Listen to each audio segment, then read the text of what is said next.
The gunshot echoed through the pines just as Fletcher Morrison was checking his traps along the ridge above Carson City, Nevada, and he knew immediately it was not the sound of hunting. The year was 1876, and in these mountains, a man learned to distinguish between the crack of a rifle aimed at game and the desperate report of a weapon fired in anger or fear. Fletcher dropped the beaver pelts he had been examining and moved silently through the dense forest, his massive frame navigating the undergrowth with surprising grace for a man of his size.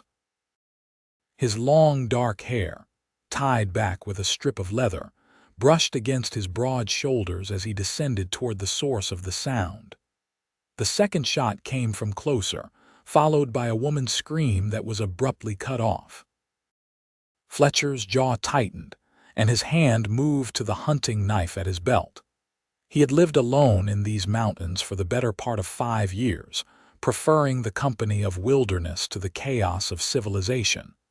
But he had never been able to ignore someone in distress. His muscles tensed as he moved faster now, less concerned with stealth than with speed.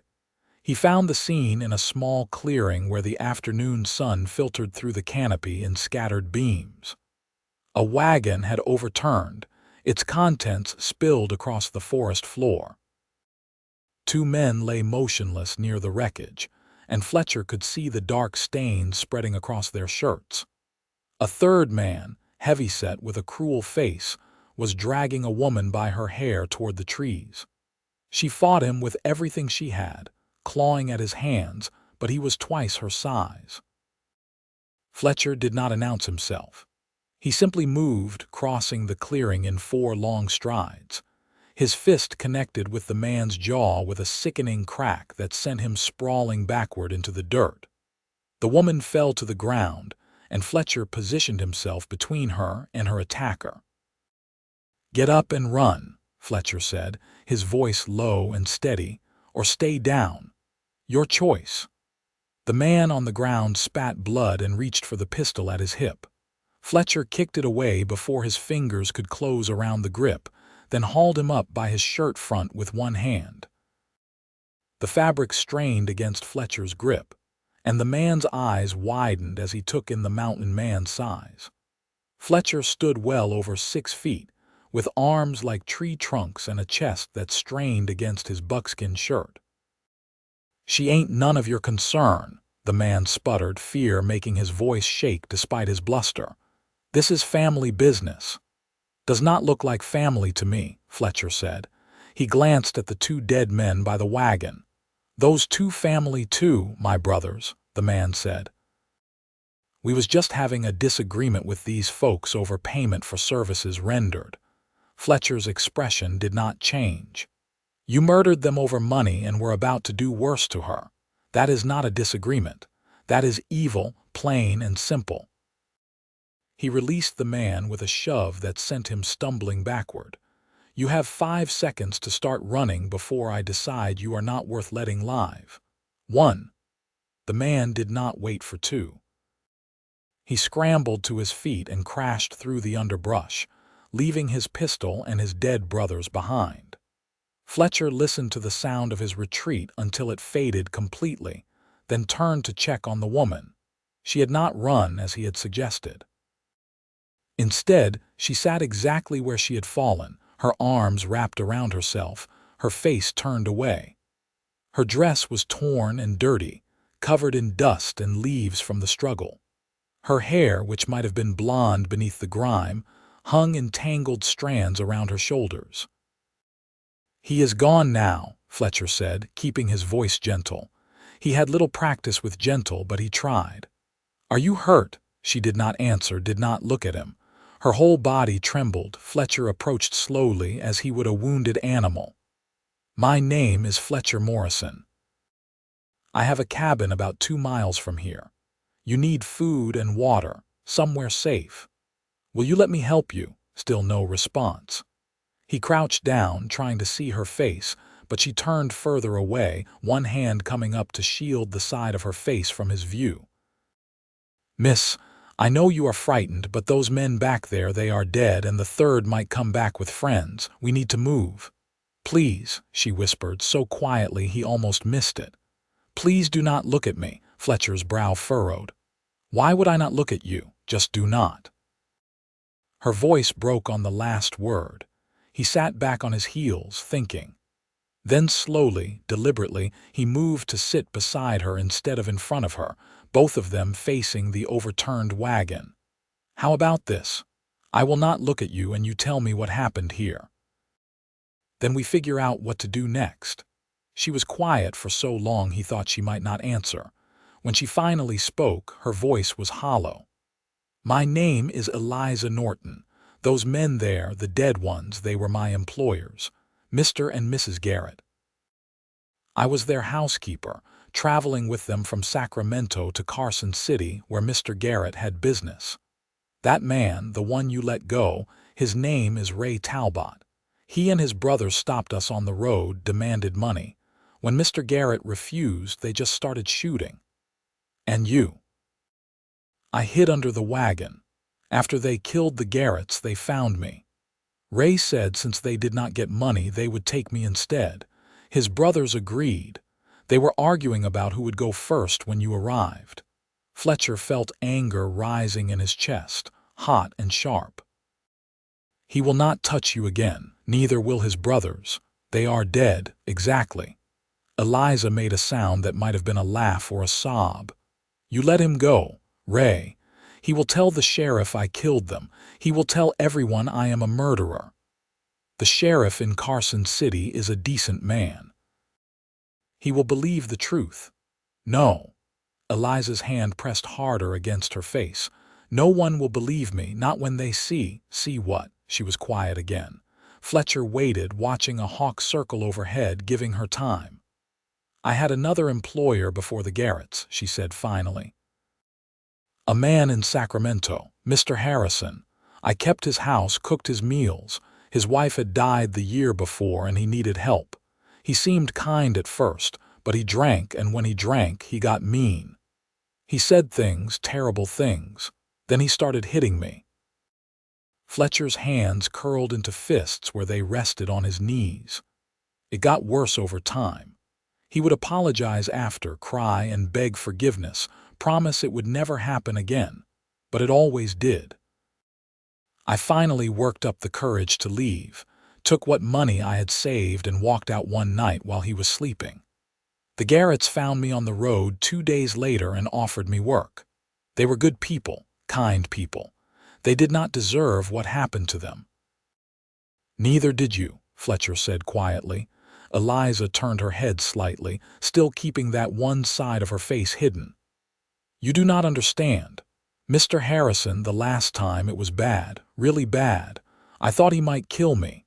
My face, it is not, I cannot. Her voice broke completely.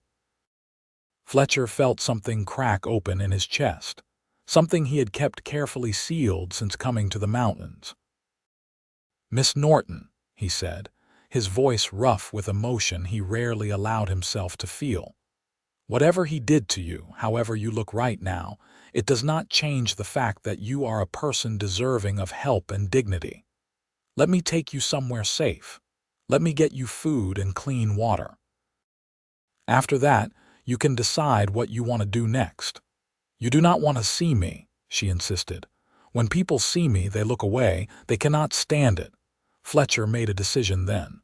Slowly, he reached up and untied the leather strip holding back his hair. It fell forward around his face, and he deliberately let it hang there, obscuring his features. There. Now we are even. You do not want me seeing you, I will not look. But we need to move, and we need to do it now before it gets dark or that coward comes back with help. He stood and held out his hand, not looking toward her, keeping his word. After a moment that stretched like honey, he felt her fingers brush against his palm. Her hand was small and cold, but her grip was strong. He pulled her to her feet, careful not to look directly at her, keeping his eyes on the forest around them. 2 miles, she asked. About that. Can you walk it? I can walk it. Fletcher moved to the wagon and gathered what supplies had not been destroyed in the attack. He found a clean blanket, some food wrapped in cloth, and a canteen of water. He bundled these together and slung the pack over his shoulder. "Stay close. The path is not easy, but I know it well." They left the clearing, leaving the dead where they lay. Fletcher would send word to the sheriff as soon as he could, but right now, his priority was getting Eliza Norton somewhere safe. He led her up the mountain, choosing paths he knew were passable, occasionally glancing back to make sure she was keeping up without actually looking at her face. It was an awkward dance, but he managed. The sun was low on the horizon when they finally reached his cabin. It sat in a natural clearing, backed up against a cliff face that provided shelter from the worst of the winter winds. A small stream ran nearby, and the sound of water over rocks was the only noise besides their footsteps. The cabin was simple but sturdy, built by Fletcher's own hands from timber he had cut and shaped. It was one large room with a stone fireplace, a rough bed in one corner, a table and 2 chairs, and shelves lined with supplies. "It is not much," Fletcher said, opening the door, "but it is warm and dry." Eliza stepped inside, and he heard her let out a small sigh. "It is more than enough." Fletcher moved to the fireplace and began building a fire from the wood stacked beside it. He kept his hair hanging forward, his back to her, maintaining the unspoken agreement. "There is a basin and some water in the corner there. Not much, but enough to wash if you want. I have some clothes that might fit you. They will be too big, but they are clean. And I can heat some stew if you are hungry." "Why are you doing this?" Eliza asked. Her voice came from near the door as if she had not moved far from the entrance. "Doing what?" "Helping me. Not looking." "Being kind." Fletcher struck his flint against the steel, watching sparks catch on the dried moss he used as tinder. "Because someone should have done it a long time ago. Because you deserve kindness. Because I cannot stand by and watch cruelty happen when I have the power to stop it." "You do not even know me." "I know enough." The fire caught flames licking up around the kindling. "I know you survived something terrible. I know you tried to escape. I know you watched good people die today. And I know you are still here, still standing, still breathing. That tells me you are strong." He heard her move, a rustle of fabric against wood. "I do not feel strong. I feel broken." Fletcher did feel that, understood it in a way he had not expected to. He had come to these mountains to escape his own brokenness, his own past. Broken things can be mended. Given time, given care.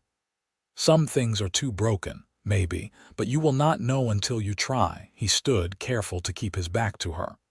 "The water is yours. Take your time. I will be outside checking my traps and giving you privacy. There is a bolt on the inside of the door. Use it. I will knock 3 times when I return so you know it is me." "Fletcher," he paused at the door. "Thank you."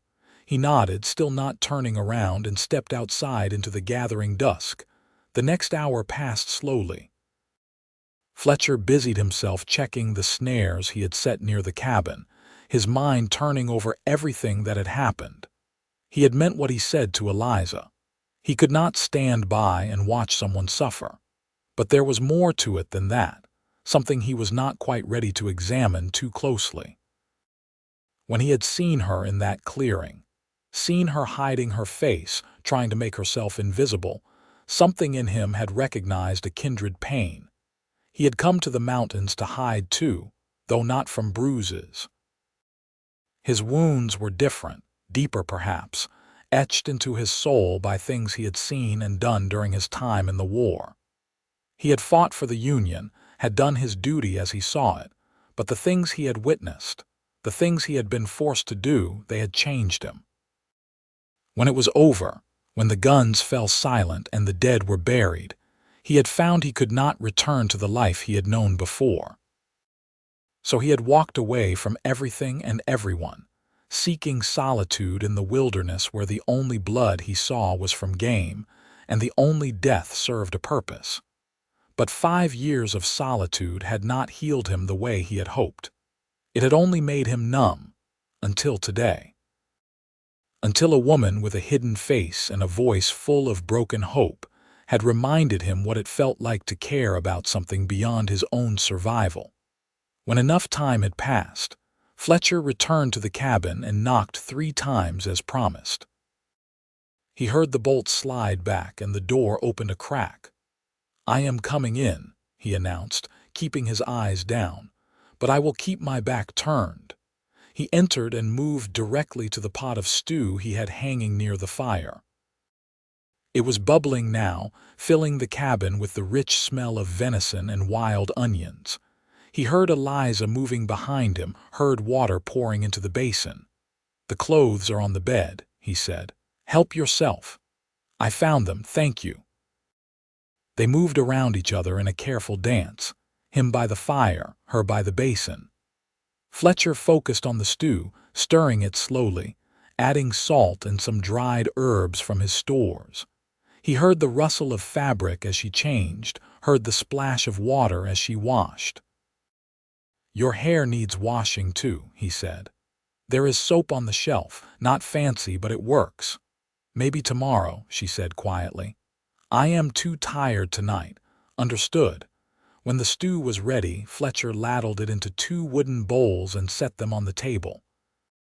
He positioned himself at the far end, his back to the lamp, his face in shadow. Eliza emerged from the corner wearing one of his shirts, which hung to her knees like a dress, and a pair of his smaller pants rolled up at the ankles. She had pulled her hair forward around her face, creating a curtain that hid one entire side. She sat at the opposite end of the table, and they ate in silence for a while. Fletcher noticed she held the spoon in her left hand, keeping her right pressed against her cheek, maintaining that constant guard. "This is good," she said finally. "Really good. Simple food. Mountain living makes you appreciate the basics. How long have you been up here?" 5 years, give or take. Alone, mostly. I go into Carson City once a month or so for supplies, trade pelts, but yes, alone. By choice, Fletcher considered the question. At first it was running away, now it is just habit. Running from what? The war, what I saw, what I did. Who I became. Eliza was quiet for a moment. "You fought, Union Army. 4 years, saw action at Gettysburg, Antietam, others. When it was over, I could not go back home. Could not pretend to be the person I was before, so you came here." "So I came here." Fletcher took another bite of stew, chewing slowly. "Seemed far enough away from everything. These mountains, they do not care about war or politics or who did what to whom, they just are. And that is enough for you." "It was. Until today I thought it was." "What changed?" Fletcher set down his spoon and finally looked across the table at her. She still hid her face, still kept herself turned away, but he could see her eyes in the firelight. They were green, he realized, deep green like moss on river stones. "You changed it," he said simply. "Reminded me that there are still things worth caring about, people worth protecting." "I am not worth anything," Eliza said, her voice breaking. "Not anymore, not like this." "Who told you that?" "Everyone. The people in Sacramento who saw me after Mr. Harrison, they looked at me with pity or disgust. The doctor who treated me said I was lucky to be alive but unlucky in every other way. He said the damage was permanent, that I would carry these marks forever." Fletcher felt anger rising again, hot and fierce. "That doctor was a fool. You are worth everything, Eliza Norton. Worth saving, worth protecting, worth caring for, and anyone who told you different deserves to face judgment for their cruelty." "You have not seen me," she whispered. "When you do, you will feel different. Try me." "No." "Why not?" "Because right now, in this moment, I can pretend that I am just a woman having dinner with a man who was kind to her. When you see me, when you see what I really look like, this moment ends." and I want to hold on to it for a little while longer." Fletcher understood that. He understood wanting to preserve something fragile before reality crushed it. "All right, we hold the moment. But Eliza, whenever you are ready, whatever you show me, it will not change what I said. You are worth caring for." She did not respond, just returned to her stew. They finished eating in silence, and when the bowls were empty, Fletcher cleared them away and added more wood to the fire. "You take the bed," he said. "I will sleep by the fire." "That is your bed. I cannot take it." "You can and will. I have slept on harder surfaces than a warm floor with a fire nearby. You need rest, real rest. Tomorrow we need to decide what to do next, and you will need your strength." "What is there to decide? I should go to the sheriff, tell him what happened. Then I should leave Carson City, find somewhere new to start over." "Or," Fletcher said, moving to his trunk in the corner and pulling out a thick blanket, "you stay here for a while. Heal, gather your strength, then decide what comes next. Stay here. With you, the cabin has room. I can sleep outside if it makes you more comfortable, build a lean-to, or I can rig a curtain to divide the space. Whatever you need to feel safe." "Why would you let me stay? You do not know me. I could be dangerous, crazy, anything." Fletcher spread his blanket on the floor near the fire and settled onto it, his back against the stone of the fireplace. "You are not dangerous. You are hurt and scared and alone, and I have more than enough space and supplies for two. Besides, if Ray Talbot tells people you killed those folks, having me as a witness to what really happened could save your life. You would do that. I will do that." Eliza stood slowly, moving toward the bed. She paused before sitting, her hand still pressed to her face. "I do not understand you, Fletcher Morrison. What kind of man lives alone in the mountains but risks himself for a stranger?" "The kind who knows what it is like to feel broken," he said quietly. "The kind who wishes someone had offered him shelter when he needed it most. The kind who sees someone suffering and cannot walk away." She sat on the bed, the ropes creaking under her weight. "Thank you for everything, for not looking, for understanding. Get some rest. Tomorrow is soon enough for difficult decisions." "Fletcher?" "Yes." "You said you were running from who you became in the war. Do you think people can change? Really change?" Fletcher stared into the fire, watching the flames dance and shift. "I think people can heal. I think they can choose who they want to be, even if they cannot change what they were. And I think sometimes it takes meeting the right person to show you that healing is possible." "Is that what you think I am? The right person?" "I think you are someone who needed help, and I am someone who needed a reason to care again. Maybe that is enough." Eliza laid down on the bed, pulling the blankets up. "Good night, Fletcher." "Good night, Eliza." The fire crackled and popped, sending shadows dancing across the cabin walls. Fletcher listened to Eliza's breathing slow and deepen as she fell asleep, and he felt something he had not felt in 5 long years. He felt needed. He felt purposeful. He felt, for the first time since the war ended, like maybe he could be more than just a man hiding from his past. The next morning, Fletcher woke before dawn, as was his habit. He stoked the fire carefully, trying not to wake Eliza, then slipped outside into the pre-dawn darkness. The air was cool and crisp, filled with the scent of pine and damp earth. He made his way down to the stream and washed quickly in the cold water, letting it shock him fully awake. When he returned to the cabin, Eliza was sitting at the table, wearing the same oversized clothes from the night before. Her hair was still arranged around her face, still hiding that side she refused to show. She looked up when he entered, and he was careful to keep his gaze indirect, respecting her wishes. "Morning," he said. "How did you sleep?" "Better than I have in months. That bed is comfortable." "Good." Fletcher moved to the fire and hung a pot of water to heat. "Coffee, please." He measured out grounds from his precious supply, enough for 2 cups. Coffee was a luxury in the mountains, but this morning felt like it deserved luxury. While the water heated, he pulled out some bread he had baked 2 days ago and a jar of wild berry preserves. "After we eat, I need to go into Carson City," he said. "Talk to the sheriff about what happened yesterday. You should come with me. Tell your side of things before Ray Talbot can poison the well with lies." Eliza's hand moved to her face instinctively. "I cannot go into town like this. You can wear a bonnet, keep your face shadowed, or a scarf if you prefer." "But Eliza, avoiding people forever is not a solution. Eventually, you need to face the world again. The world has not been kind to me. No, it has not. But hiding will not change that. Standing up, telling the truth, that has a chance of changing things." She was quiet while he poured the coffee and set a cup in front of her along with bread and preserves. They ate slowly, and Fletcher could see her thinking, working through the possibilities. "What if the sheriff does not believe me?" she asked finally. "Sheriff Thomas is a fair man. I have known him for 3 years, ever since I started coming down to trade. He listens before he judges, and you have me as a witness.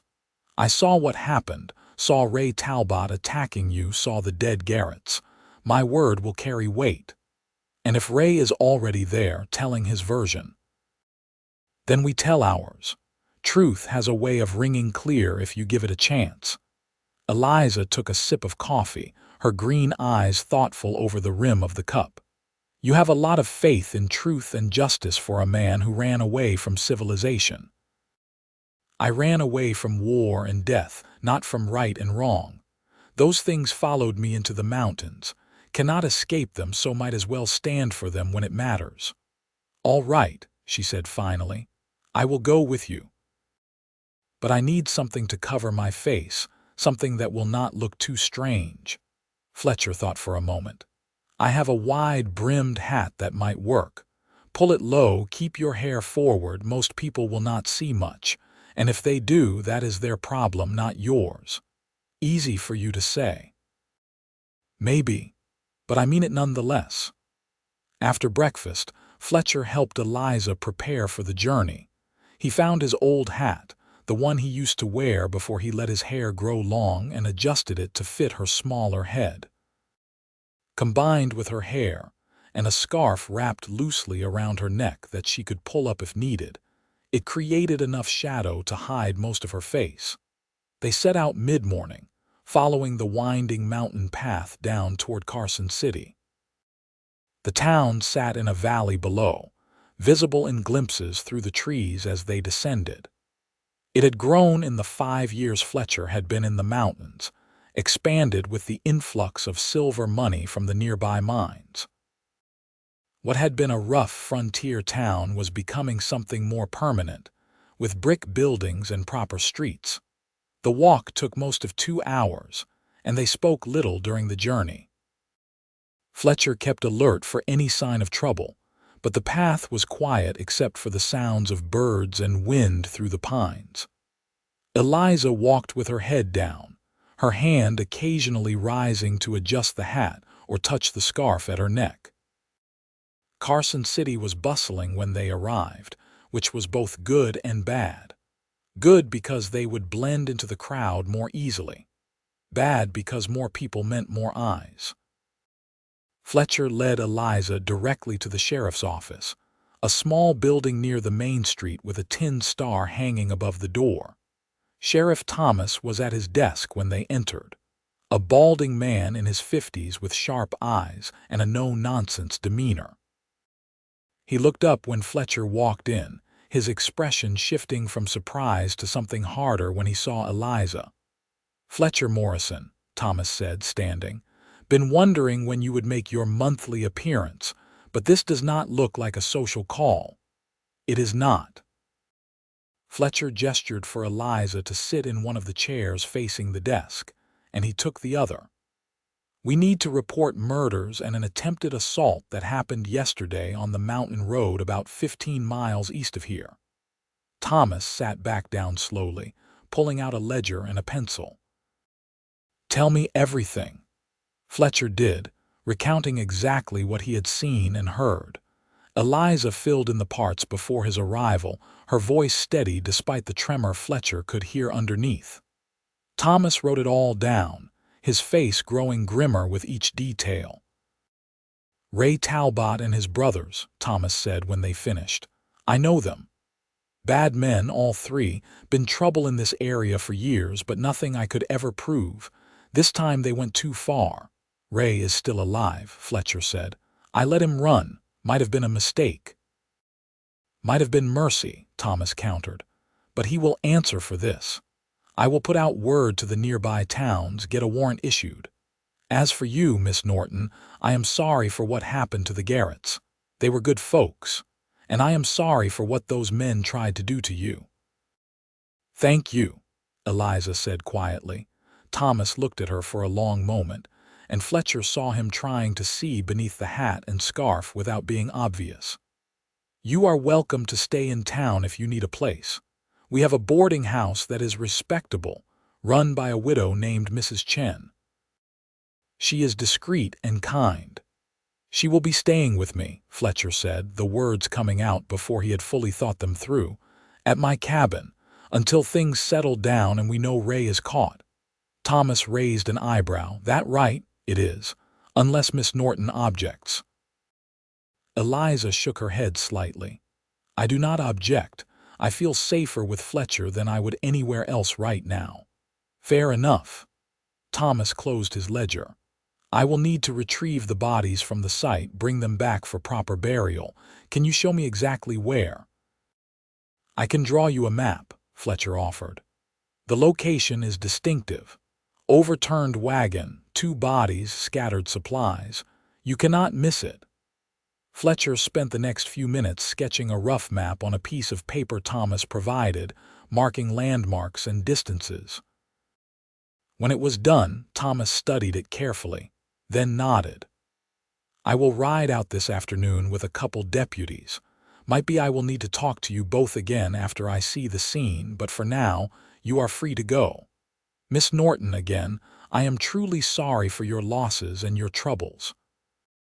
This town will do right by you, I promise.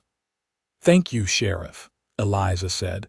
They left the office and stepped back into the bright sunshine of the main street. Eliza pulled the scarf up higher, covering more of her face. Fletcher noticed several people glancing their way, curiosity clear in their expressions. We need supplies before we head back, Fletcher said. Food, some fabric if you want to make yourself proper clothes, anything else you might need. There is a general store just down the street. I do not have money, Eliza said. The Garretts were going to pay me at the end of the month, and that money was in Mr. Garrett's pocket when he died. I have money. Enough. Let me help. Fletcher, you have already done so much, and I will do more if needed. Come on. The general store was packed with goods, floor to ceiling. The proprietor, a thin man named Martin who knew Fletcher by sight, greeted them with professional courtesy. Fletcher gave him a list of supplies while Eliza wandered the aisles, looking at the fabrics and ready-made dresses with a longing that made Fletcher's heart ache. See something you like, he asked, moving to stand beside her. Everything, she admitted. I have not had new clothes in years. But these are expensive and I cannot ask you to. You are not asking. I am offering. Pick what you need. Dresses, undergarments, shoes, whatever. Consider it payment for the company. Gets lonely in the mountains. Having someone to talk to is worth the cost. You are a strange man, Fletcher Morrison. So I have been told. Eliza selected 2 simple dresses, one in dark blue and one in brown, along with the necessary undergarments and a pair of sturdy boots. Fletcher added them to his order without comment, along with extra food supplies, coffee, and a few small luxuries like sugar and tea.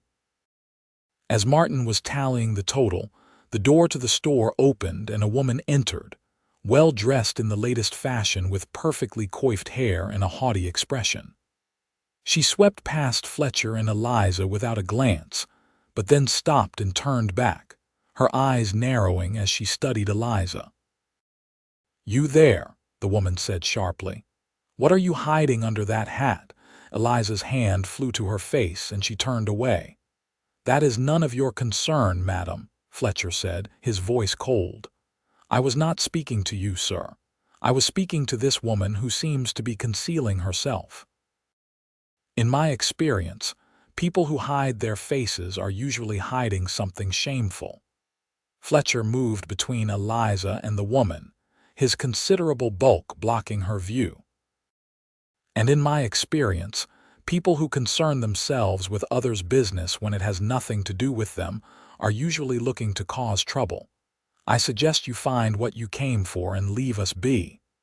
The woman's face flushed with anger. "How dare you speak to me that way? Do you know who I am?" "Do not know and do not care. What I care about is that you are making a lady uncomfortable, and I will not stand for it." Martin, sensing the tension, quickly finished the transaction and handed Fletcher his packages. "Here you are, Morrison. Everything you need." "Madam," he nodded to Eliza, "those dresses should fit you well. If they do not, bring them back and we will adjust them." "Thank you," Eliza whispered. Fletcher guided her toward the door, but the woman was not finished. "I will be speaking to the sheriff about this," she called after them. "Strange mountain men bringing mysterious women to town, refusing to show their faces. It is suspicious. That is what it is." Fletcher did not bother responding. He and Eliza stepped out into the street, and he heard her breathing fast, saw her hands shaking as she adjusted her hat. "That was awful," she said. "See, this is what I mean. People see me trying to hide and they assume the worst. They think I am some kind of criminal or worse. That woman is a fool looking for gossip to spread. Do not give her the power to hurt you." Easy to say. Maybe, but it is still true. They made their way back through town, heading for the trail that would lead them up the mountain. Behind them, Fletcher could feel eyes watching, could hear the whispers starting. Small towns thrived on gossip, and he had just given them fresh material. He did not care for himself, but he worried what it might mean for Eliza. The walk back to the cabin seemed longer than the walk down, weighed as it was with Eliza's silence and the tension of the encounter. Fletcher tried several times to start a conversation, but she answered in monosyllables, clearly lost in her own thoughts. It was late afternoon by the time they reached the cabin. Fletcher carried the supplies inside and began unpacking while Eliza stood by the window, staring out at the forest. "I should leave," she said finally. "Go somewhere else. Somewhere no one knows me, where I can start completely fresh." "Is that what you want?" "I do not know what I want. I do not know what I am anymore. I used to be a woman with plans, with dreams. I wanted to save enough money to buy my own little house, maybe open a bakery. I love baking, always have.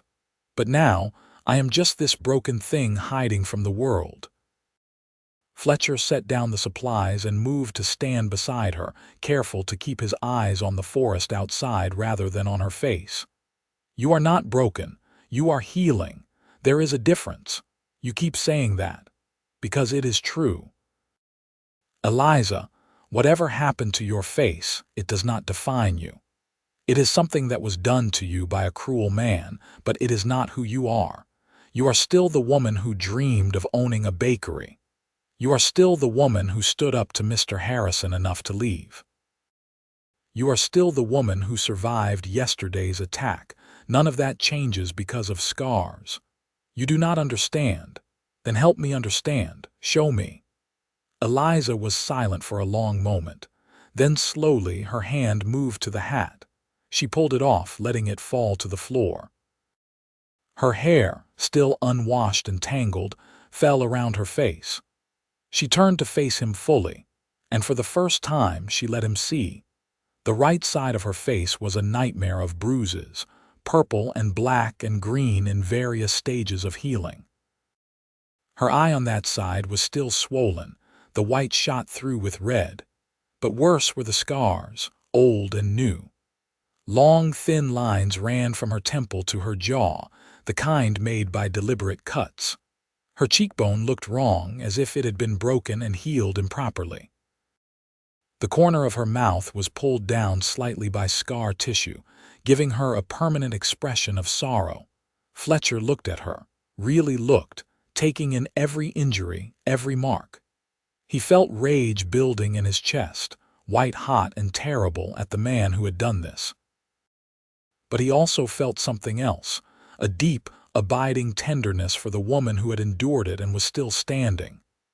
"There," Eliza said, her voice breaking. "Now you see. Now you understand why I hide, why I cannot face people, why I am broken." Fletcher reached up slowly, telegraphing his movement so she could stop him if she wanted.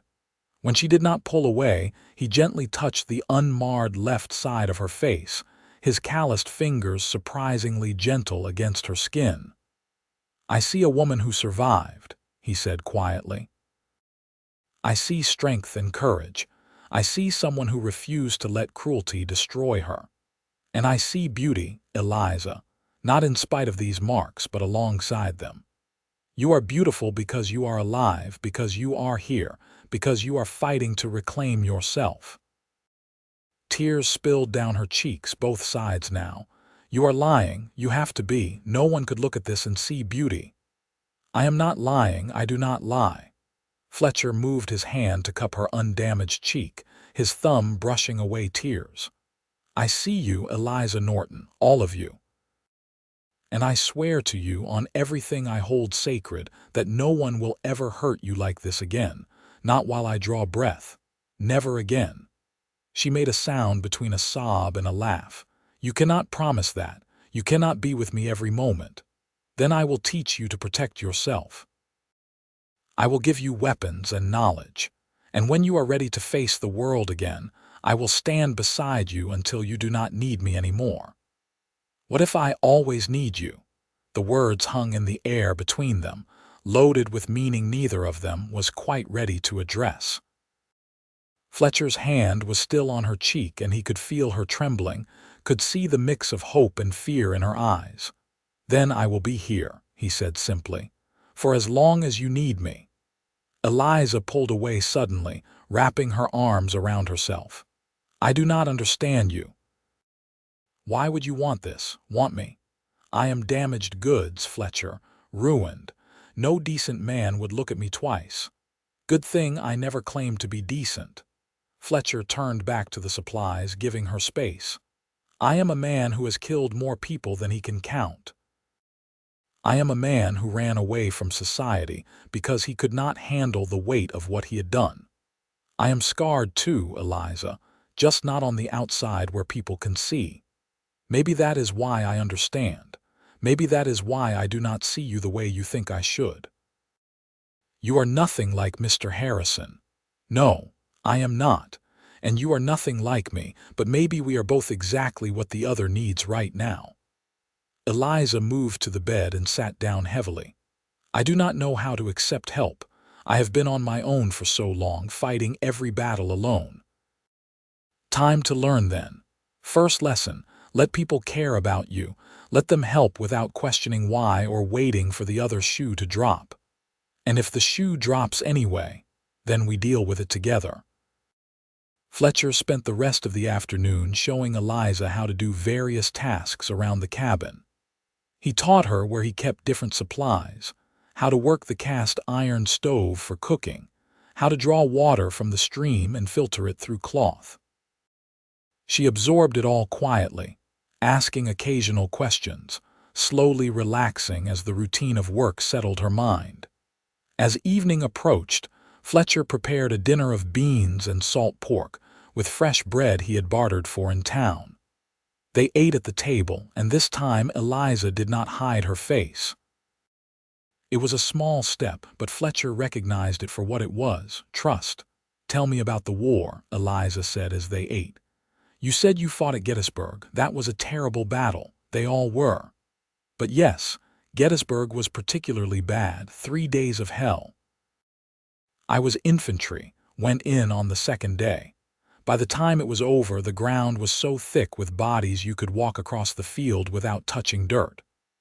That must have been horrible. It was. Still see it sometimes in my dreams. Hear the cannons, smell the smoke and blood. That is why I came here to the mountains.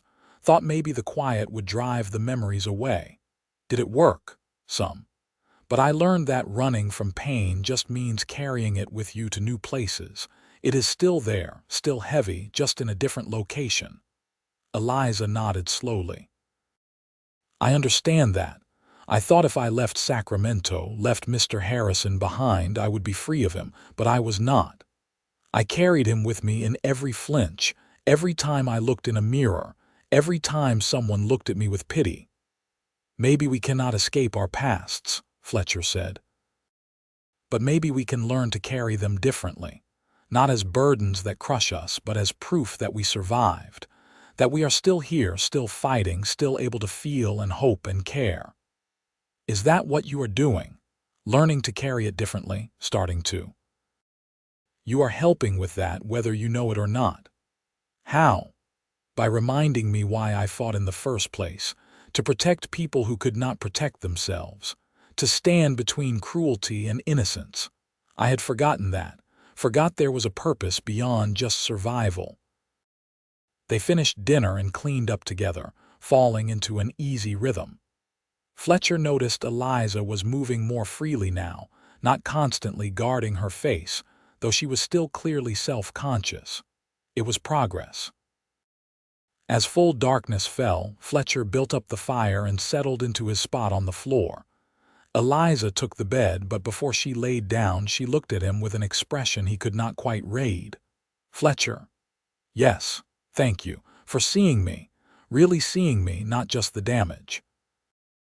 I did not realize how much I needed that until today. You are welcome, and Eliza, thank you too. For what? For letting me help, for trusting me, for being here. She smiled then, a small crooked smile because of the scar tissue, but genuine. It was the first smile he had seen from her, and it transformed her face despite the injuries. Fletcher felt something shift in his chest, something warm and unexpected. Good night, Fletcher. Good night, Eliza. He lay awake long after her breathing evened into sleep, staring at the ceiling and trying to understand what was happening to him. He had been alone for 5 years by choice, convinced he was better off without connections, without people who could be hurt by his darkness. But Eliza had walked into his life, broken and afraid, and in helping her, he was finding pieces of himself he thought were lost forever. It terrified him. It thrilled him. It felt like standing on the edge of a cliff, knowing the only way forward was to jump and trust there would be something to catch him. The next few weeks settled into a comfortable routine. Fletcher went about his usual work, checking traps, hunting, preserving meat for the winter that would come in a few months. Eliza helped where she could, learning quickly and proving herself more capable than she had initially believed. She learned to skin rabbits and tan hides, to identify edible plants in the forest, to shoot Fletcher's rifle with surprising accuracy. "You are a natural," Fletcher said one afternoon, watching her hit a target he had set up 50 yards from the cabin. "Have you shot before?" "My father taught me when I was young, before he died. We lived on a farm, and he said every member of the family needed to know how to protect themselves and provide food. I had forgotten how much I enjoyed it." "Well, you have not forgotten the skill. That is excellent shooting." Eliza lowered the rifle, a pleased expression on her face. The bruises had faded significantly in the weeks since the attack, though the older scars remained. She wore her hair back now, no longer hiding, though she still avoided going into town when Fletcher made his monthly trips. They fell into an easy companionship, talking late into the evenings about everything and nothing. Eliza told him about her childhood on the farm, about losing her parents to fever when she was 16, about the years of working as a housekeeper to survive. Fletcher shared more about the war, about the friends he had lost, about the man he had been before, and the man he was trying to become. One evening, nearly a month after Eliza's arrival, Fletcher returned from checking his trap lines to find her attempting to bake bread in the small Dutch oven he kept for cooking. The cabin smelled amazing, yeasty and warm. "I found your flour and some of the sugar," she said, looking slightly guilty. "I hope you do not mind. I needed to do something with my hands, and baking always helped me think. Mind, this smells incredible. I have been living on hardtack and jerky for years. Real bread is a luxury." "It is not done yet. Another hour, maybe." Fletcher washed up and sat at the table, watching her work. She moved with confidence in the kitchen, clearly in her element. Her face was animated in a way he had not seen before, the scars rendered irrelevant by the light of genuine joy in her eyes. "You really do love baking," he observed. "I really do. It is one of the few things that makes sense to me. You follow the recipe, you put in the work, and something good comes out. It is reliable in a way people are not." "Some people are reliable." She glanced at him, a small smile playing at her lips. "Yes, some people are." When the bread was done, they tore into it while it was still hot, slathering it with butter Fletcher had traded for in town. It was the best thing he had tasted in years, and he told her so repeatedly until she laughed and told him to stop. "This is what you should do," he said seriously. "Open that bakery you dreamed about. You have real talent, Eliza." Her smile faded. "That dream died when Mr. Harrison broke my face. No one wants to buy bread from a woman who looks like me." "That is not true." "It is true. People would take one look at me and lose their appetite. I know how it is. I have seen their faces." Fletcher set down his bread and looked at her intently. "Then we make them see differently. We show them that good food comes from good people, and what you look like has nothing to do with what you can create." "How?" "I do not know yet, but we figure it out. Together." Eliza shook her head, but he could see she was considering it, turning the possibility over in her mind. They finished their meal in comfortable silence, and afterward they sat by the fire as they did most evenings. "Can I ask you something personal?" Eliza said, breaking the quiet. "You can ask me anything. Do you ever think about going back? To civilization, to society, to whatever life you had before the war?" Fletcher considered the question carefully. "I used to think no, never. I was convinced I was done with all of that I would live and die in these mountains alone. But lately, since you came, I have started wondering if maybe there is more for me. If maybe I could find a way to be part of the world again without losing myself. Because of me. Because of you. Because you reminded me what it feels like to care about someone, to want to protect something beyond just my own survival." Eliza looked into the fire, her profile soft in the golden light. "I care about you too, Fletcher. More than I thought I could care about anyone after everything that happened. You make me feel safe. You make me feel seen. You are seen, all of you." She turned to face him fully. "I know. That is what makes it so powerful. You looked at me at my worst, at my most damaged, and you did not flinch. You did not turn away. You just accepted me as I was." "As you are," Fletcher corrected. "Not past tense. You are still that person, still deserving of acceptance and care." Eliza moved closer, closing the distance between them. Fletcher's breath caught as she reached out and touched his face, her fingers tracing the strong line of his jaw, the old scar above his eyebrow from a childhood accident. "You are a good man, Fletcher Morrison," she said softly. "Better than you give yourself credit for. I am trying to be. You make me want to be." They sat like that for a long moment, her hand on his face, his eyes locked with hers.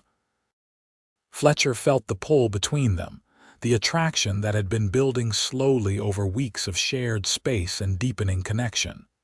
He wanted to kiss her, wanted to pull her close and promise her everything would be all right. But he held back, waiting for her signal, letting her set the pace.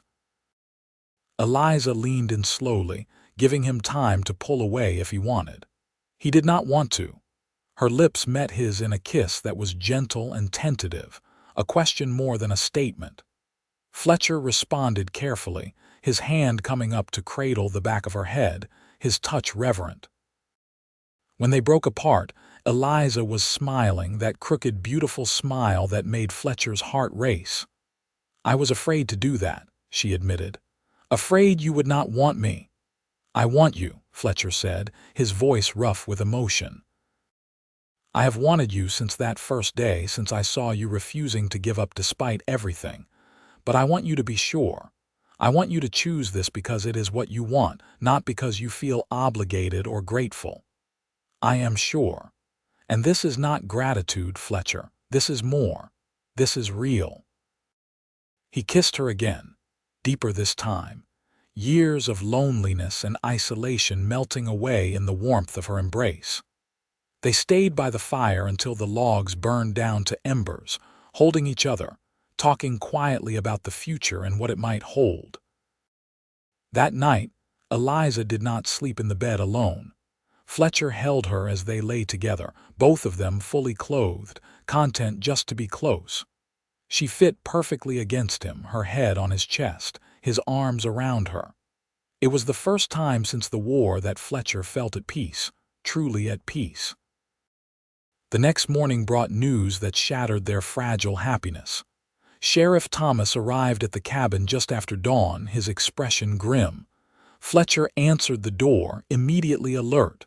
"What is wrong?" he asked. "Ray Talbot is dead," Thomas said without preamble. "Found him 3 days ago in a ravine about 20 miles east of here. Looks like his horse threw him and he broke his neck." Fletcher felt relief war with something else, something darker. Justice then, one way or another. Maybe, but before he died he talked. Spread stories all over the territory about how Miss Norton killed the Garretts in cold blood, how he and his brothers tried to stop her, how she killed them too. Most people did not believe him, but enough did that there has been talk. Ugly talk. Eliza appeared at Fletcher's shoulder, her face pale. "What kind of talk?" "The kind that says you should be arrested and tried for murder. I know it is not true, and I have been doing everything I can to spread the real story, but Talbot had friends, other men like him who want to believe the worst. They are saying you should be brought in, put in jail until we can sort out the truth." "But you know the truth," Eliza protested. "Fletcher told you what happened. You saw the scene." "I know and I believe you, but I am just one man and the law is complicated. I came here to warn you that there might be trouble, that people might come looking. I will do everything I can to protect you, but I wanted you to be prepared." Fletcher felt rage building in his chest, but he kept his voice level. "What do you suggest? Stay here, stay hidden. Let me handle things in town. Give it time for the truth to spread and Talbot's lies to be forgotten. Eventually, people will realize Miss Norton is innocent, but until then, it is safer for her up here." "I am not hiding again," Eliza said firmly. "I am done hiding. If people want to accuse me, let them do it to my face." "Eliza," Fletcher started, but she cut him off. "No, I will not run. I will not hide.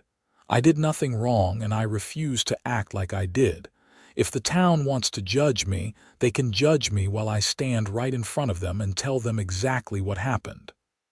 Thomas looked at her with respect. "That is brave, miss, but it is also dangerous. If the wrong people get worked up, they might not wait for a trial. Frontier justice is quick and not always accurate." "Then we go together," Fletcher said. "All 3 of us. We walk into town, we tell the truth to everyone who will listen, and we dare anyone to call Eliza a liar while I am standing beside her." "You would do that?" Thomas asked. "I would die before I let anyone hurt her again."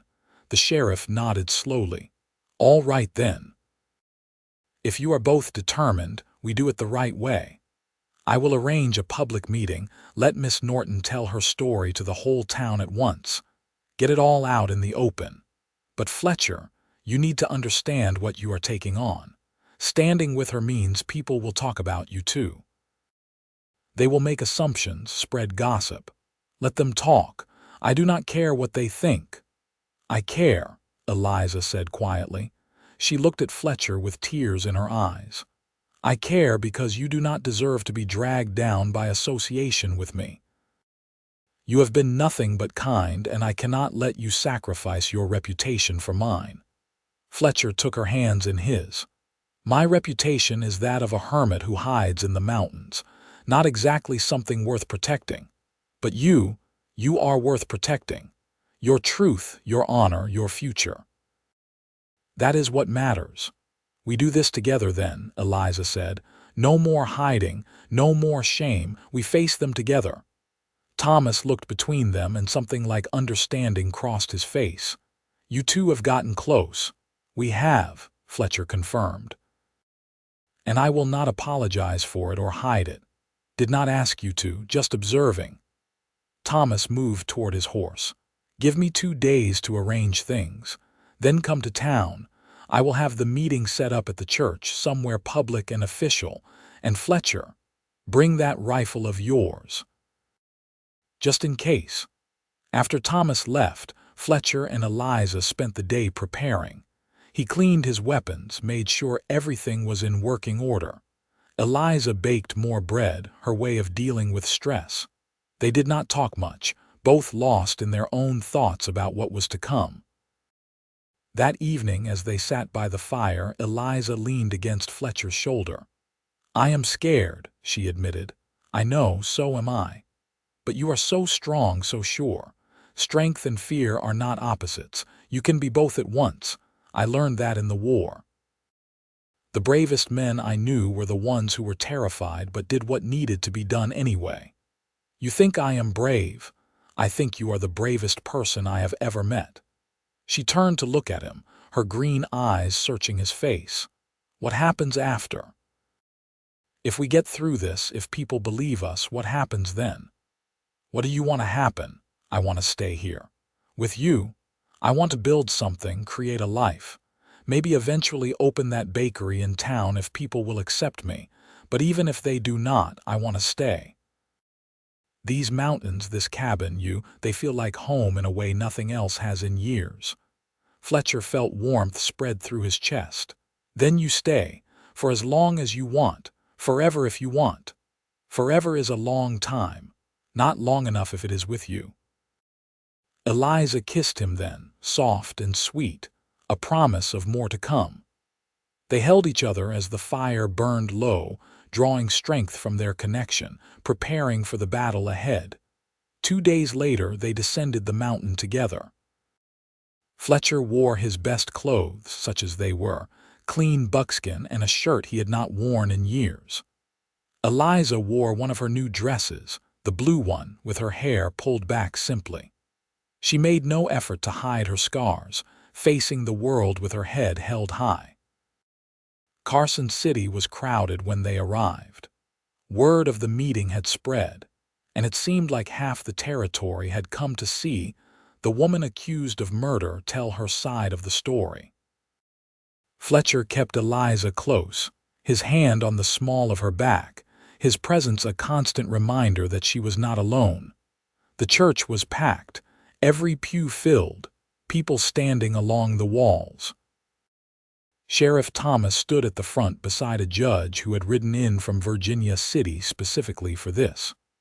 When Fletcher and Eliza entered, a hush fell over the crowd. They walked down the center aisle together, and Fletcher felt every eye on them. He heard the whispers, saw the pointing, felt the judgment. But he also saw some faces that were sympathetic, people who looked at Eliza with pity rather than condemnation. Thomas gestured for them to stand at the front. The judge, a stern-looking man named Whitmore, called the meeting to order.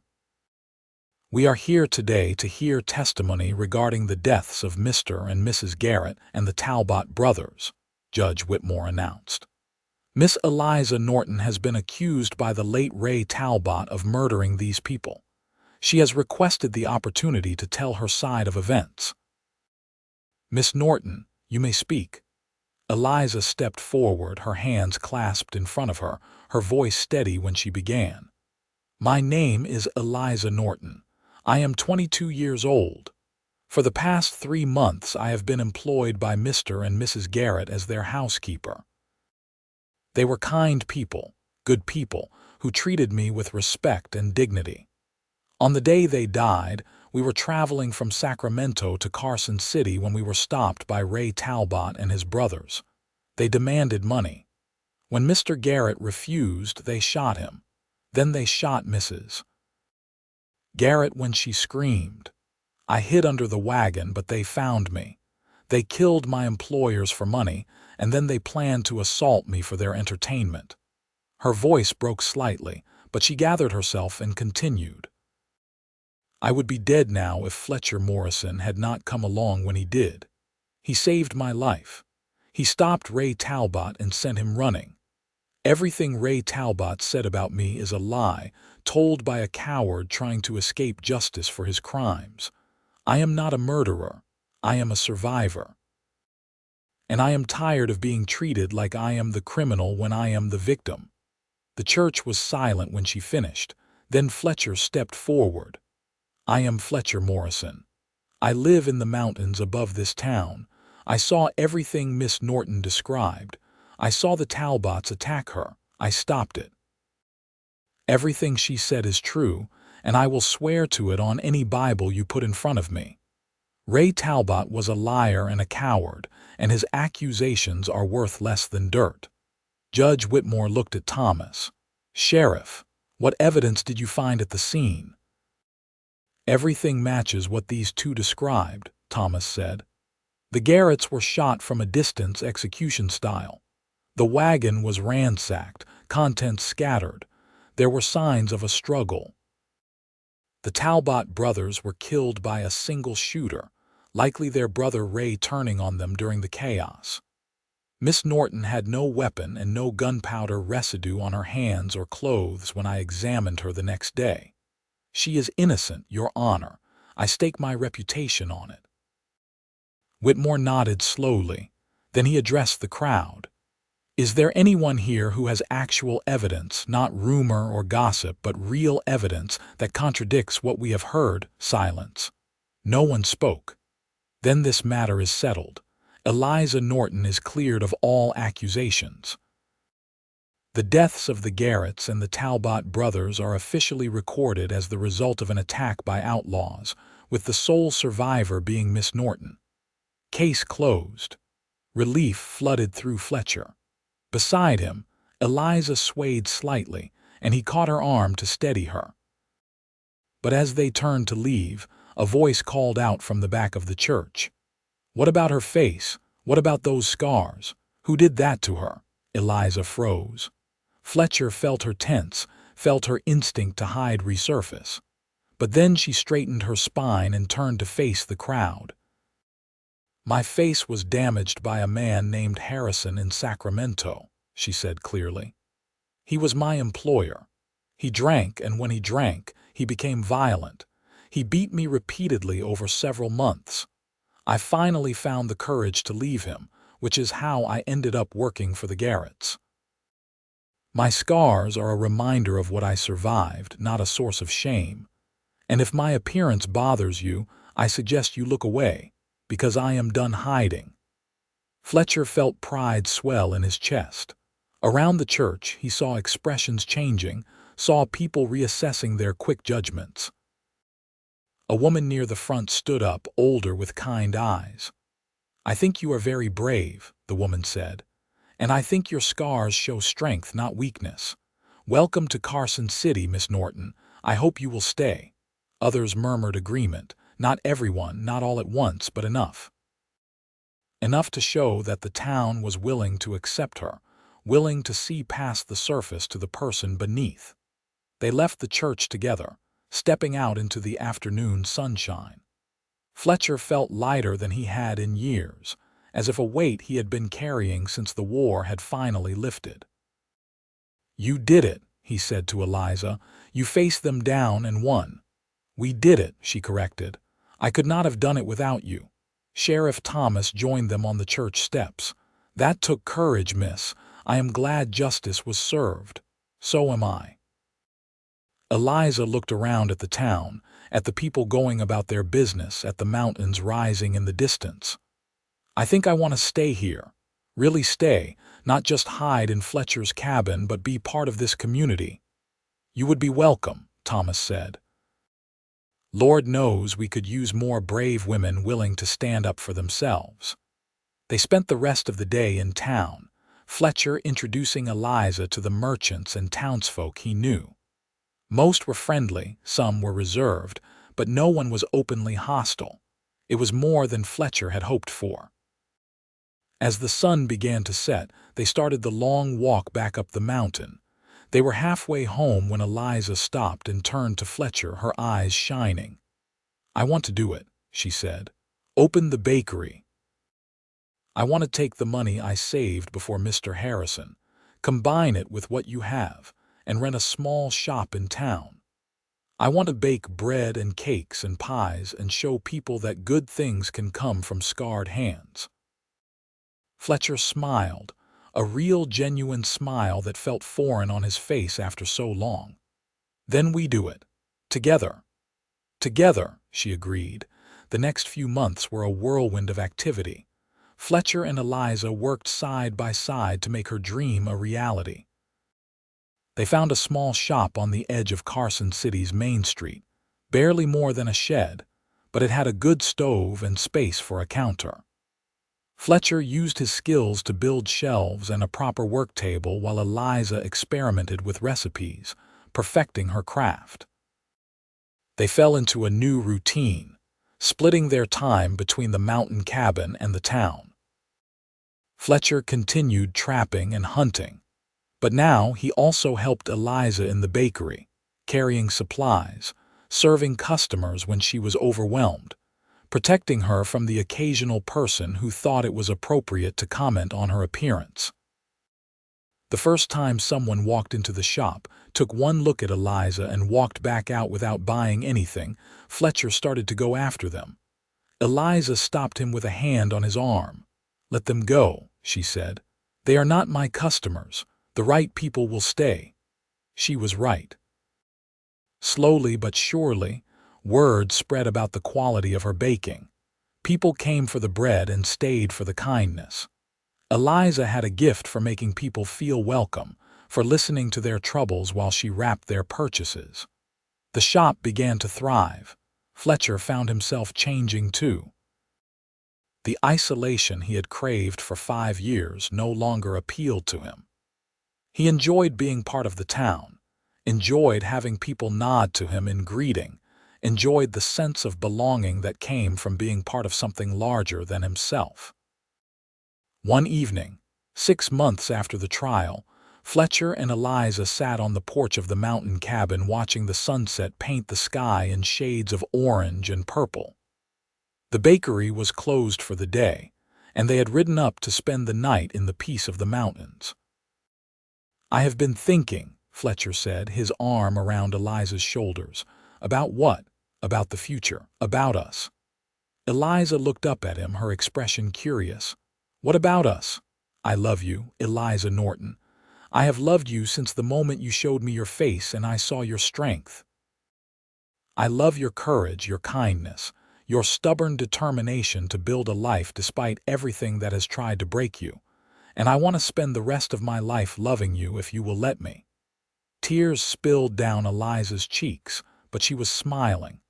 "I love you too, Fletcher Morrison. You saved me, but more than that, you saw me. You looked past everything that others could not handle and saw who I really was. You gave me back my life." Fletcher reached into his pocket and pulled out a small wooden box. Inside was a ring, simple silver with a small blue stone. "I made the box myself, but I bought the ring in town. It is not fancy, but it is real. Eliza, will you marry me? Will you be my wife and let me be your husband?" "Yes," she said without hesitation. "Yes, absolutely yes." He slipped the ring onto her finger, and they kissed as the sun disappeared behind the mountains, sealing their promise to each other. They were married a month later in the same church where Eliza had stood trial. Sheriff Thomas stood as Fletcher's best man, and the kind woman who had spoken up at the trial, Mrs. Chen, stood beside Eliza. The church was full of people from town, customers from the bakery, friends they had made during their time in Carson City. The ceremony was simple but beautiful. Fletcher, wearing clothes he had bought specifically for the occasion, stood at the altar and watched Eliza walk down the aisle toward him. She wore a white dress she had made herself, simple and elegant, her hair styled back from her face, her scars visible for everyone to see. She was the most beautiful thing he had ever seen. "I, Fletcher Morrison, take you, Eliza Norton, to be my lawfully wedded wife," he said when it was his turn. "I promise to protect you, to cherish you, to stand beside you in good times and bad. I promise that no one will ever hurt you again while I draw breath. I promise to love you for exactly who you are, scars and all, for the rest of my days." Eliza's vows were equally heartfelt, promising to love and honor him, to be his partner in all things, to build a life together that honored both their pasts and their futures. When the preacher pronounced them husband and wife, Fletcher kissed Eliza with all the love and promise he had been holding inside for months. The church erupted in applause, and for the first time since the war, Fletcher felt like he had come home. They held a small reception at the bakery, which Eliza had decorated with wildflowers Fletcher had gathered from the mountains. People brought food and well wishes, and there was music and dancing late into the evening. Fletcher, who had not danced in years, swung his new wife around the small shop floor while customers and friends clapped and cheered. As the celebration wound down and guests began to leave, Mrs. Chen pulled Eliza aside. "You have built something beautiful here," she said, gesturing to the shop and to Fletcher. "Something real and good. Your scars tell a story, but they are not the whole story. The whole story is this: you survived, you thrived, and you found love. That is what people will remember." "Thank you," Eliza said, embracing the older woman, "for everything, for speaking up at the trial, for being a friend when I needed one." "We women have to look out for each other," Mrs. Chen said with a smile. "Now go. Your husband is waiting and you have a life to start living." Fletcher and Eliza rode back to the cabin that night, now officially married. Their future spread before them like the stars overhead. They made love for the first time as husband and wife, gentle and tender, taking time to explore and learn each other. Fletcher kissed every scar on Eliza's face, claiming each mark as part of the woman he loved. Eliza traced the muscles of Fletcher's body, marveling at the strength that had been used only to protect her, never to harm. Afterward, they lay tangled together in the bed, talking quietly about their dreams. "I want children someday," Eliza said. "Maybe not right away, but someday. I want to raise them in these mountains, teach them to be strong and kind." "I want that too," Fletcher agreed. Sons and daughters who know how to survive, but also how to love, who are taught that strength is not about violence, but about protecting those who cannot protect themselves. You will be an amazing father. You will be an amazing mother. They fell asleep in each other's arms, content and hopeful in a way neither had been in years. The first year of their marriage was full of changes and growth. The bakery expanded, requiring Fletcher to build additional shelving and workspace. Eliza hired a young woman named Sarah to help with the increased demand, teaching her the recipes and techniques she had perfected. The shop became a gathering place for the town, somewhere people came not just for bread but for community. Fletcher found work as a guide for settlers coming through the area, using his knowledge of the mountains to help people find safe passage. It was satisfying work, helping families start new lives, and it brought in steady income to supplement what the bakery made. They split their time between the cabin and a small house they rented in town, close to the bakery. Fletcher made improvements to both places, building furniture, fixing leaks, creating spaces that felt like home. Eliza filled those spaces with warmth and love, cooking meals, tending a garden, making their houses into homes. 2 years after their marriage, Eliza discovered she was pregnant. The news brought joy mixed with fear.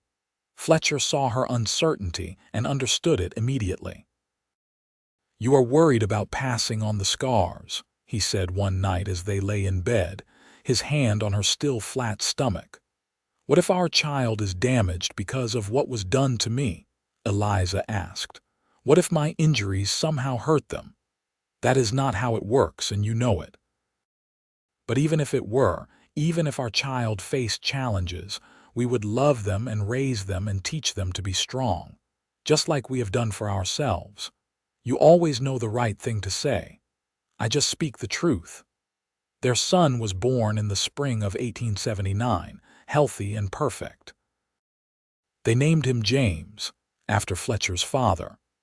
He had Eliza's green eyes and Fletcher's dark hair, and from the moment he drew his first breath, he had both of them wrapped around his tiny finger. Watching Eliza with their son broke Fletcher's heart open in the best possible way. She was a natural mother, patient and loving, fiercely protective. The scars on her face became irrelevant in the face of the pure joy she radiated when she held James. "You are beautiful," Fletcher told her one morning, finding her nursing their son in the early dawn light. "I am a mess," she countered, laughing. "I have not slept properly in weeks, my hair is everywhere, and I probably smell like spit up." "You are beautiful," he insisted. "You are my wife, the mother of my child, the strongest person I know. You are beautiful in every way that matters." Eliza's eyes filled with tears. "How did I get so lucky to find you? I think we found each other, and I think we were both exactly what the other needed." As James grew, Fletcher and Eliza settled more fully into their lives in Carson City. The bakery continued to thrive, expanding again to offer meals as well as baked goods. Fletcher took on more responsibility in the town, serving on the council, helping to mediate disputes, becoming a respected voice in the community. The war that had defined so much of his early life began to fade into memory, replaced by the immediacy of his family and his home. He still had nightmares sometimes, still woke in the night with the sound of cannons echoing in his head. But now, Eliza was there to hold him, to remind him where he was, to bring him back to the present. 3 years after James was born, they had a daughter they named Margaret, after Eliza's mother. She was small and fierce from the start, with her father's determination and her mother's compassionate heart.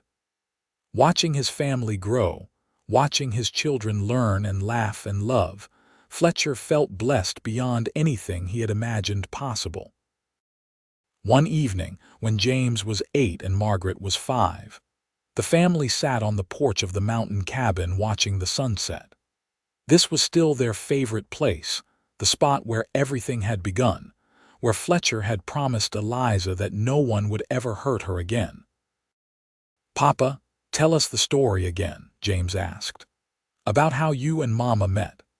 Fletcher glanced at Eliza, who smiled and nodded. It was a story they had told many times, carefully edited for young ears, but true in all the important ways. "I met your mother on one of the worst days of her life," Fletcher began. "She had seen terrible things, had been hurt by a cruel man, and was hiding because she thought the world would not accept her. I found her in the forest, and I made her a promise. I promised that I would protect her, that no one would ever hurt her again." "And you kept your promise," Margaret said solemnly. "I kept my promise. Your mother and I, we healed each other. She reminded me how to care about people, how to be part of a community." I reminded her that she was strong and brave and worthy of love. Together, we built this life, this family. I like our life, James said. So do I, Margaret agreed. So do we, Eliza said, reaching over to take Fletcher's hand. More than you can possibly know. As the years continued to pass, Fletcher and Eliza watched Carson City grow and change. The wild frontier of their early days began to fade, replaced by more civilization, more structure. The town built a proper school where James and Margaret learned reading and arithmetic. The bakery expanded again, and Eliza took on 2 more employees to help manage the work. Fletcher found that he enjoyed the slower pace that came with age. He was in his early 40s now, his hair starting to show silver at the temples, his body still strong but carrying the weight of years and hard work. He cut back on the guiding work, preferring to spend his time with his family and maintaining the cabin that had been his sanctuary for so long. When James turned 15, Fletcher taught him to trap and hunt in the mountains, passing down the skills that had sustained him through his years of isolation. When Margaret turned 12, Eliza taught her to bake, and they discovered she had inherited her mother's talent. The girl could make pastry so light it practically floated, and her cakes were works of art. "I think she is better than me already," Eliza confided to Fletcher one night. "She learned from the best, but she will never be better than you because you have something she is still learning. You have the wisdom that comes from surviving hardship and choosing to create beauty anyway. You give me too much credit. I give you exactly the credit you deserve." On their 15th wedding anniversary, Fletcher and Eliza closed the bakery for the day and rode up to the cabin alone. Their children were old enough to care for themselves for one night, and they needed time to reconnect, to remember the people they had been when they first found each other. They sat on the porch as the sun set, the same spot where Fletcher had proposed, where they had shared countless conversations over the years. "You ever regret it?" Eliza asked. "Giving up your solitude to take in a broken woman hiding her face?"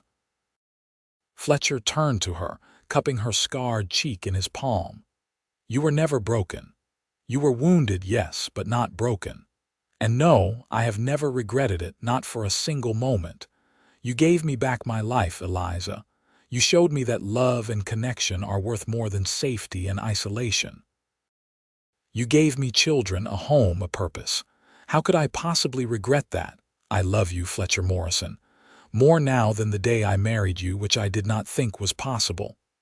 I love you too, and I renew my promise to you. No one will ever hurt you again, not while I am here. You have kept that promise for 15 years. I will keep it for 50 more if I am lucky enough to live that long." They kissed as the stars began to appear overhead, 2 people who had found each other in the darkness and built a life in the light. The years continued their steady march forward. James grew into a strong young man, splitting his time between helping Fletcher guide settlers and working in town as a carpenter. At 20, he married a local girl named Alice, and they built a house not far from Fletcher and Eliza's town home. Margaret took over much of the daily operation of the bakery when she turned 18, allowing Eliza to step back and enjoy a slower pace. She met a young man named Thomas, a teacher at the school, and their courtship was sweet and genuine. Fletcher approved, seeing in Thomas the same kind of gentle strength he had tried to embody for his own family. At Margaret's wedding, Fletcher walked her down the aisle with tears in his eyes. His little girl, fierce and kind and talented, was starting her own life. Eliza sat in the front row, her hair now streaked with silver, her face lined with age but still beautiful to Fletcher. Their eyes met across the church, and in that moment, Fletcher felt the full weight of everything they had built together. They became grandparents when James and Alice had a daughter they named Eliza, after her grandmother. The sight of his wife holding their granddaughter, The joy on her face as she looked at this new generation made Fletcher's heart swell with love and gratitude. "We did good," he told Eliza one evening as they rocked on the porch of the cabin, watching the sun set over the mountains for what must have been the 1,000th time. "We did very good," she agreed. "From that terrible day when you found me to this beautiful life we have built, we did very good indeed." "I meant what I said all those years ago," Fletcher said. "You were worth saving, worth protecting, worth loving. You still are." "And you were worth healing," Eliza replied. "Worth caring for, worth building a life with. You saved me, but I think maybe I saved you too." "You absolutely saved me. You gave me a reason to rejoin the world, to be part of something bigger than my own pain. You gave me everything." They sat in comfortable silence, hands clasped, hearts intertwined as the sky turned from gold to pink to purple to deep blue. The mountains that had witnessed their beginning now held their whole history, every joy and challenge, every triumph and setback. Fletcher thought back to that day 15 years ago when he had heard a gunshot and followed it to find a woman hiding her face, afraid of the world and her place in it. He thought about the promise he had made, the vow to protect her, to ensure no one would ever hurt her again. He had kept that promise. More than that, he had helped her heal, helped her find her strength, helped her build a life where she was not just surviving but thriving. And in return, she had given him more than he had ever dreamed possible. A wife, a family, a home, a purpose. She had taken a broken soldier hiding in the mountains and shown him how to live again, how to love again, how to be fully human again. As the first stars appeared in the darkening sky, Fletcher pulled Eliza closer, breathing in the scent of her hair, feeling the steady beat of her heart against his chest. "Thank you," he whispered. "For what?" "For trusting me that first day, for letting me see you, for building this life with me, for everything." "Thank you for seeing me," Eliza replied, "for looking past the scars to who I really was, for keeping your promise, for loving me every single day." They stayed on the porch until the sky was full of stars. Two people who had found each other when they needed it most, who had built something beautiful from broken pieces, who had chosen love over fear, hope over despair, connection over isolation. In the cabin behind them, mementos of their life together filled the space. Photographs of their children and grandchildren. Shelves Fletcher had built with his own hands. A quilt Eliza had sewn from scraps of fabric, each piece carrying a memory. The Dutch oven where she had baked that first loaf of bread that had reminded her of her dreams. This was their legacy. Not just the children they had raised or the businesses they had built, but the choice they had made, over and over again, to stand together, to face the world as partners, to create beauty and love in the face of cruelty and pain. As they finally rose to go inside, to sleep in the bed they had shared for 15 years, Fletcher took one last look at the mountains silhouetted against the starry sky. These mountains had been his refuge once, his escape from a world that had broken him. Now they were his home, not because he was hiding, but because he had chosen to build a life here with the woman he loved, and that made all the difference.